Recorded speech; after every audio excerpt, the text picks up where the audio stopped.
Men, when was the last time you cried? I used to work at a small barber shop and had a man come in pushing his wife in a wheelchair. They both had their heads shaved, so at first I was really confused, but then it got even weirder. He goes and sits down in one of my chairs, and I honestly started looking around for someone recording. I asked him what he was doing, but quickly realized this wasn't a prank at all.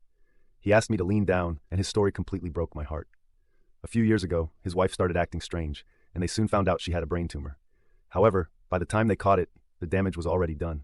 She was only 28 and started slowly losing her memory. She had now forgotten who he was and had lost her hair from the treatment. He had just shaved his head to support her. But as soon as she heard the hair clipper, it was like something sparked in her brain. And it was almost like she recognized him. He asked if I could just pretend to cut his hair, even if it had the slightest chance to bring her back for just a second. I told him, of course, and got one of our spare wigs from the back. I helped wheel her over, and it seemed like she genuinely didn't know where she was. However, the second I turned the hair clipper on and started cutting, I watched magic happen. Her eyes opened, and she started to look around. Then, she looked up at her husband for a few seconds and quietly whispered his name. I honestly don't think either of us could hold back our tears.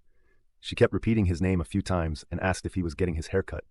This was the first time she remembered him, and apparently he used to get his hair cut a lot, so she must have recognized the sound.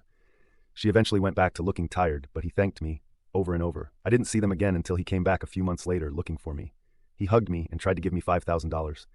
He told me his wife got really sick after that and didn't live much longer, but because of me, he got to feel her presence one last time before she passed. He was so grateful he felt he had to repay me somehow. I told him to keep it, but when I came in the next morning, I found it on my chair. Don't just watch, subscribe.